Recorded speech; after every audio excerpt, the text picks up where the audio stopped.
Hello everyone, welcome to Shikshashala. Friends, आज हम देखेंगे रीजनिंग का एक इम्पोर्टेंट चैप्टर ब्लड रिलेशन, रक्त संबंध, जिसको हम हिंदी में बोल सकते हैं।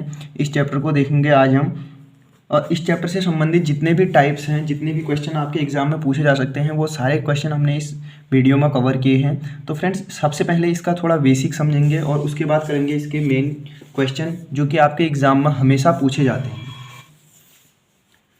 तो देखिए, आपको किसी भी क्वेश्चन को करने से पहले इसका बेसिक समझना पड़ेगा। देखिए, जहाँ पे भी आपके पास ब्लड रिलेशन का कोई भी क्वेश्चन आता है, ठीक है, ब्लड रिलेशन का कोई भी क्वेश्चन आता है तो आपको उसको कैसे करना है, उसके लिए सबसे एक ट्रिक होती है कि इसमें हमेशा जो क्वेश्चन एग्जाम में पूछे जाते हैं वो क्वेश्चन इसी तरह से बनते हैं। जैसे कि आपको एक क्वेश्चन यहाँ पे मैंने दिया हुआ है एग्जाम्पल के लिए, इसी टाइप के क्वेश्चन हमेशा इसमें से बनते हैं।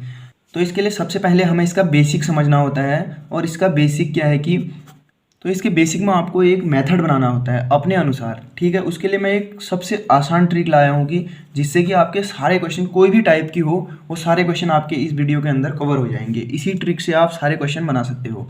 तो फ्रेंड्स, सबसे पहले तो आपको बनाना पड़ता है कि एक रिलेशन बनाना है। जैसे मैंने कहा कि अगर भाई और बहन का रिलेशन है तो उसके लिए आप क्या करेंगे, जैसे मैंने यहाँ पर लिखा भाई बहन या भाई भाई का रिलेशन है तो उसको हमेशा आप एक लाइन में रखेंगे और उसमें थोड़ा सा इस टाइप से डॉट बना देंगे उस रिलेशन को दर्शाने के लिए। और अगर मेल है तो मेल को हमेशा आप इस बॉक्स के अंदर रखेंगे, और अगर फीमेल है तो फीमेल को एक गोल बॉक्स के अंदर रख देंगे। ये आपको आगे क्वेश्चन में यही चीज़ काम आने वाली है। ये चीज़ सबसे इंपॉर्टेंट है, बेसिक है।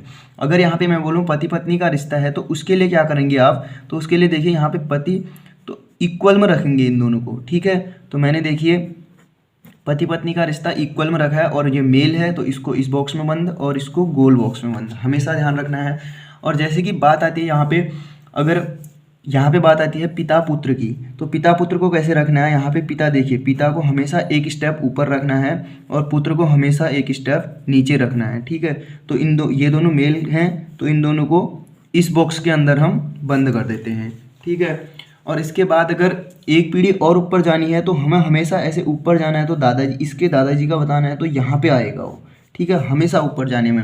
इसके साथ में जो आएंगे इसका भाई बहन कुछ भी इस रिलेशन में आएंगे। अगर इसके पुत्र की भी बात करते हैं तो एक स्टेप फिर से नीचे जाएंगे। अगर इसके चाचा की बात करते हैं या कुछ भी बात करते हैं वो इधर आएंगे, ठीक है, चाचा चाची या कुछ भी बुआ, तो वो रिलेशन जो पिता के साथ है वो रिलेशन हमेशा एक स्टेप ऊपर आएंगे। और अगर जो रिलेशन इसके पिता के भी एक रिलेशन ऊपर है तो वो एक स्टेप और ऊपर जाएंगे, ठीक है। तो हमेशा ये चीज़ ध्यान रखनी है कि जब भी हम इस टाइप के क्वेश्चन करेंगे उसमें ये डायग्राम बनाना सबसे ज़्यादा ज़रूरी है। और हमेशा याद रखना है कि जो इक्वल एक लाइन में होंगे तो उनका रिलेशन होगा भाई बहन या पति पत्नी का। अगर एक लाइन ऊपर है तो उसका रिलेशन होगा पिता पुत्र का। अगर एक लाइन नीचे है वो भी पिता पुत्र का ही होगा। हमेशा ये चीज़ ध्यान रखनी है, ठीक है। तो अब देखते हैं दोस्तों, इसके क्वेश्चंस देखते हैं और उसी से समझेंगे कि ये कहाँ पे कौन सा चीज़ यूज होगी, ठीक है। तो उस चीज़ को वहीं पे देखेंगे। तो फ्रेंड्स, देख सकते हैं यहाँ पे जैसे पहला क्वेश्चन दिया हुआ है, ए तथा बी विवाहित युगल हैं, सी तथा डी भाई हैं, सी ए का भाई है, डी बी से किस प्रकार संबंधित है, ठीक है। तो इसके लिए मैंने हमेशा कहा था कि आपको डायग्राम बनाना है। तो डायग्राम देखिए, ए तथा बी विवाहित मतलब ये दोनों मैरिड हैं, ठीक है। तो ए और बी, मैंने कहा था जो मैरिड होंगे तो उनके बीच में हमेशा इक्वल का चिन्ह आएगा। अभी हमें ये पता नहीं है कि इसमें से मेल कौन है और फीमेल कौन है, तो हम ऐसे ही छोड़ देते हैं, ठीक है। तो इसके बाद क्या बोला है इसने कि सी तथा डी भाई हैं, मतलब सी और डी जो हैं वो दोनों आपस में भाई भाई हैं। यानी कि मैं लिख देता हूँ सी यहाँ पे लिखता हूँ और डी यहाँ पे लिखता हूँ। अगर भाई हैं तो मेल कैंडिडेट हैं तो उन दोनों को हम इसके अंदर बंद कर देते हैं, और भाई हैं तो मैंने कहा था हमेशा इस चिन्ह से दर्शाएंगे, ठीक है। तो यहाँ पे देखिए, अब अगली स्टेटमेंट क्या बोली थी कि उसने सी ए का भाई है, ठीक है। तो सी जो है वो ए का भी भाई है, तो इन दोनों के बीच भी रिलेशन यही होगा कि ये तीनों आपस में भाई हैं। अर्थात ये मेल कैंडिडेट हो गया तो ये फीमेल हो गई, ऐसे ही पता चल गया, ठीक है, क्योंकि ये दोनों आपस में मैरिड हैं। ये पति है, ये पत्नी है, ठीक है। अब हमें पता चल गया ये तीनों आपस में भाई भाई हैं, ठीक है, ये तीनों भाई हैं। अब इसके बाद इसने रिलेशन किसका पूछा है कि डी बी से किस प्रकार संबंधित है। अब बताना है डी जो है वो बी से किस प्रकार संबंधित है। मतलब जो बी है, ये बी क्यों, जो बी है ये है एक महिला, ठीक है। ये बी जो है वो एक महिला है। महिला को हमेशा मैंने कहा था गोल बॉक्स के अंदर रखना है, ठीक है। तो महिला है और ए इसका, ये इसका पति है, ठीक है। तो बी का पति है ए और ए का भाई है डी। तो ए का भाई है तो इसका क्या लगा, ये महिला का क्या लगा, पति का भाई। पति का भाई क्या लगता है, देवर, या उसको बोल सकते हैं जेठ। ठीक है, तो ये हो जाएगा इसका राइट आंसर। ठीक है, अब देखते हैं अगला क्वेश्चन। तो फ्रेंड्स यहाँ पे अगला क्वेश्चन देखिए, ए बी के ससुर हैं जो सी की माँ है, डी ई की माँ है जो एफ और सी का पिता है, ए ई से किस प्रकार संबंधित है। ठीक है, आपको यहाँ पे कोई भी स्टेटमेंट दी हो, कोई भी स्टेटमेंट आपको अगर दी है तो आपको क्या करना है, उसमें सबसे पहले आपको डायग्राम बना लेना है।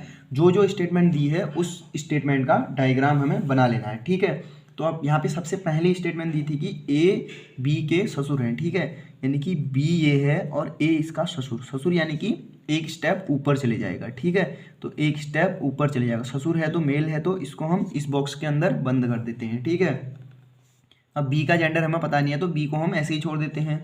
यहाँ पे बोल रहा है ए बी के ससुर हैं जो सी की माँ है। जो किसके लिए यूज हो रहा है, बी के लिए, अर्थात बी जो है वो सी की माँ है। ठीक है, बी का जेंडर हमें पता चल गया, माँ है, फीमेल है, तो इसका जेंडर हमें पता चल गया, तो हमने इसको इस बॉक्स के अंदर रख लिया। अब सी का हमें पता नहीं है। ठीक है, तो सी की माँ है। अब यहाँ पे अगली स्टेटमेंट देखो, डी ई की माँ है। जो डी है, मैं बोलता हूँ डी जो है वो है किसकी माँ, ई की माँ है। ठीक है, तो डी जो है वो ई की माँ है। अब ई का भी जेंडर हमें पता नहीं है। ठीक है, डी ई की माँ है जो एफ और सी का पिता है। एफ और सी का पिता कौन है, ई है। ठीक है, एफ और सी का ये पिता है, अर्थात ये जो सी है इसको अब हम नीचे एक स्टेप नीचे ले लेते हैं, एक ही डायग्राम में दोनों को बनाते हैं। ठीक है, तो इक्वल में आ जाएंगे ई और बी। क्यों, क्योंकि जो बी था वो सी की माता थी और ई जो है वो सी और एफ का पिता है, अर्थात सी और एफ जो हैं वो इन दोनों के बच्चे हैं। ठीक है, बी और ई के। ठीक है, अब पूरा डायग्राम एक में बन चुका है। और यहाँ पे क्या था कि डी जो है वो ई की माता थी, डी जो है वो ई की माता थी, तो हमने इसको इस बॉक्स में बंद कर दिया। ठीक है, अब इसके बाद हमें पूछा क्या गया है वो देखना है। ठीक है, तो हमें सब कुछ डायग्राम में मिल चुका है। फिर से देख लीजिए, पूरा डायग्राम फिर से समझा देता हूँ। देखिए यहाँ पे हमें क्या बोला था कि ए जो है वो बी का ससुर है। ठीक है, ए बी का ससुर है तो ये एक स्टेप ऊपर आ गया। ठीक है, अब यहाँ पे देखिए जो सी की माँ है, बी जो है वो सी की माँ है। ठीक है, बी जो है वो सी की माँ है, एक स्टेप ऊपर होगी। डी ई की माँ है, डी जो है वो ई की माँ है। ठीक है, ई की माँ डी है जो एफ और सी का पिता है। ई जो है वो एफ और सी का पिता है। ठीक है, अब ये दोनों आपस में विवाहित हैं, तभी तो ये इसके भी बच्चे हैं, इसके भी। ठीक है, अब इसके बाद क्या बोला कि यहाँ पे देखिए जो ए था वो बी का ससुर था। बी का ससुर कब होगा, जब बी के पति का पिता होगा। बी का पति कौन था, ई था। ठीक है, ई का पिता हो गया ए और ई की माता होगी डी, तो इन दोनों को मैंने इक्वल रख दिया। ठीक है, अब यहाँ पे पूछा क्या था कि ए का ई से किस प्रकार संबंधित है। ठीक है, तो ए ई से किस प्रकार संबंधित है, अब बताइए। यहाँ पे जो ई है वो ए है। देखिए ए और ई के बीच में हमें रिलेशन बताना है, तो ए और ई के बीच में क्या हो गया, पिता पुत्र का रिलेशन हो गया। पूछा किसका था, ए का। ए ई से किस प्रकार संबंधित है, तो ए जो है वो ई का पिता है। ठीक है, यहाँ तक समझ आ गया। अब देखते हैं अगला क्वेश्चन। तो फ्रेंड्स अब देखिए यहाँ पे अगला क्वेश्चन दिया हुआ है, ए बी की पुत्री है, बी सी की बेटी है, सी डी का भाई है और डी ई की माँ है। यदि ई पुरुष है तो ए का ई से क्या संबंध है। ठीक है, तो देखिए इसको भी वैसे ही करेंगे। आप सबसे पहले हमें डायग्राम बना लेना है। ठीक है, जो जो दिया है वो सब एक डायग्राम बनाना है, फिर उसके बाद सबको एक डायग्राम में फिट करना है। यहाँ पे क्या बोला था, ए बी की पुत्री है। ठीक है, बी की पुत्री कौन है, ए, तो ए को हम इसके अंदर बंद कर देते हैं। बी जो है वो सी की बेटी है, बी किसकी बेटी है, सी की। ठीक है, अभी तक सी का पता नहीं है, तो अब इसके बाद देखिए सी डी का भाई है। सी जो है वो भाई है किसका, डी का। ठीक है, भाई है तो हम इसको ऐसे रख देते हैं। अब इसके बाद क्या बोला, डी ई की माँ है। डी माँ किसकी है, ई की। ठीक है, डी जो है वो ई की माँ है। अब इसके बाद बोल रहा है कि ई पुरुष है, ई जो है वो पुरुष है। ठीक है, तो ई पुरुष है तो ई ए का ई से क्या संबंध है। अब ए का बताना है ई से रिलेशन। ठीक है, ये रिलेशन हमें बताना है कि ये रिलेशन क्या होगा। तो इसके लिए क्या करेंगे, देखिए अब ये दोनों भाई बहन है, क्योंकि इन दोनों के बीच का रिलेशन क्या है, वो है भाई बहन का। ठीक है, ये दोनों भाई बहन है। अब कैसे हैं ये देखिए, यहाँ पे देखिए ये इसकी माताजी है। ठीक है, और ये माताजी के भाई यानी कि मामा, और मामा का बेटा है ये, तो मामा का बेटा और ये दोनों आपस में भाई बहन का रिश्ता हो गया। ठीक है, अब इसके बाद देखिए इसकी लड़की है और इसका, तो इसका रिलेशन क्या होगा कि ये जो ई है वो ए से किस प्रकार संबंधित है, यहाँ पे पूछा था ना, तो ए ई का क्या लगेगी, जो ए महिला है तो ये हो गई भांजी, ठीक है, तो ये इसकी लगेगी भांजी, ठीक है, यहाँ तक समझ आ गया ना। तो अब देखते हैं अगला क्वेश्चन। तो फ्रेंड्स यहाँ पे अगला क्वेश्चन दिया हुआ है, ए बी की पत्नी है, डी ए का भाई है, पी तथा क्यू ई के बच्चे हैं जो कि डी की पत्नी है, बी क्यू से किस प्रकार संबंधित है, ठीक। तो इसमें हम कैसे करेंगे, इसमें देखिए जो जो चीज़ें दी हैं सबसे पहले हम उनको डायग्राम के थ्रू डिफाइन करेंगे, ठीक है। तो सबसे पहले देखिए इसमें जो जो चीज़ें दी हैं वो हम डिफाइन कर लेते हैं डायग्राम के थ्रू, ठीक है। तो यहाँ देखिए ए बी की पत्नी है, ठीक है, तो ए पत्नी है किसकी, बी की, तो इक्वल्स टू बी, ठीक है। पति पत्नी का रिश्ता हमेशा बराबर का रखना है, ठीक है। डी ए का भाई है, डी जो है वो ए का भाई है, ठीक है, डी ए का भाई हो गया। पी तथा क्यू ई के बच्चे हैं जो कि डी की पत्नी है। अब डी की पत्नी कौन है, ई, ठीक है, डी की पत्नी कौन है, ई, पति पत्नी का रिश्ता। और यहाँ पे क्या बोला है, पी तथा क्यू इसके बच्चे हैं, यानी कि इन दोनों के बच्चे कौन है, पी और क्यू, एक बच्चा कौन है पी और एक बच्चा कौन है क्यू, ठीक है। अब यहाँ पे देखिए हमें इन दोनों का जेंडर पता नहीं है, ठीक है। अब यहाँ पे क्वेश्चन में पूछा क्या है, बी क्यू से किस प्रकार संबंधित है, बी जो है वो क्यू से किस प्रकार संबंधित है। तो यहाँ पे देखिए अब ये क्या बोल रहा है कि बी का क्यू से क्या संबंध है, ठीक है। तो बी क्यू का क्या हुआ, बी हुआ क्यू का अंकल, ठीक है, साफ दिख रहा है यहाँ पे, अंकल आ जाएगा इसका राइट आंसर, ठीक है। क्यों, यहाँ पे देखिए ये इसके बच्चे हैं, अब ये इसकी बहन है, ठीक है, ये दोनों भाई बहन है और बहन का पति, वैसे इसको हम अंकल ही बोलते हैं इस रिश्ते को, ठीक है। तो इस रिश्ते को वहाँ पे अंकल ही ऑप्शन में आता है, तो आप अंकल करेंगे, ठीक है। अब देखते हैं अगला क्वेश्चन। तो फ्रेंड्स यहाँ पे अगला क्वेश्चन देख लिए। सबसे पहले तो इसके ऊपर आप इंपॉर्टेंट डाल दीजिए, बहुत ही इंपॉर्टेंट क्वेश्चन है, इससे आपके एग्जाम में हमेशा क्वेश्चन बनता है, ठीक है। ये इंपॉर्टेंट टाइप है, इस टाइप के ऊपर आप इंपॉर्टेंट डाल लीजिए और इस टाइप से हमेशा क्वेश्चन बनते हैं, ठीक है, क्योंकि इस टाइप के ही ज़्यादातर इस टाइप के ही क्वेश्चन पूछ जाते हैं आजकल, ठीक है। तो यहाँ पे पहले क्वेश्चन देखिए, एक तस्वीर की ओर देखते हुए अंजलि ने कहा, वह मेरे पिता का इकलौता बेटा है। उस तस्वीर में दिख रहे व्यक्ति से अंजलि का क्या रिलेशन है, ठीक है, आपको ये बताना है कि अंजलि का उस तस्वीर से क्या रिलेशन है, ठीक है।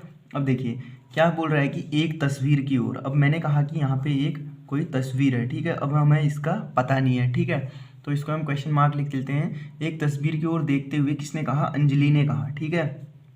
तो मैंने अंजलि ने कहा, अंजलि बोल रही है कि देखिए अंजलि ने कहा वह मेरे पिता, अंजलि के पिता, ठीक है, मैंने कहा यहाँ पे मैंने अंजलि बना दी, ठीक है, अंजलि के पिता, तो इसके पिता यहाँ पे हो गए, ठीक है, अंजलि के पिता का इकलौता बेटा है। अब यहाँ पे इकलौता बेटा मतलब ये होगा, यहाँ पे इकलौता बेटा है, बेटा कौन है, ये क्वेश्चन मार्क, इकलौता बेटा है, ठीक है, यही चीज़ इसी के बारे में हम बात कर रहे थे, ठीक है, इकलौता बेटा कौन है, ये क्वेश्चन मार्क, ठीक है।